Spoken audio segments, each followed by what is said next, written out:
Beckenham, the village marketer, and this is the very first episode of 60 Seconds Sales Secret.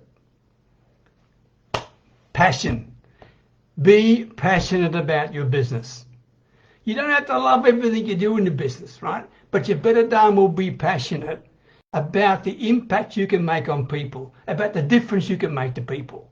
If you're not passionate about that, if you're in it just for the money, guess what? You're dead in the water already, okay? This is the critical part of your success. When you're passionate about what you do, it's not work anymore.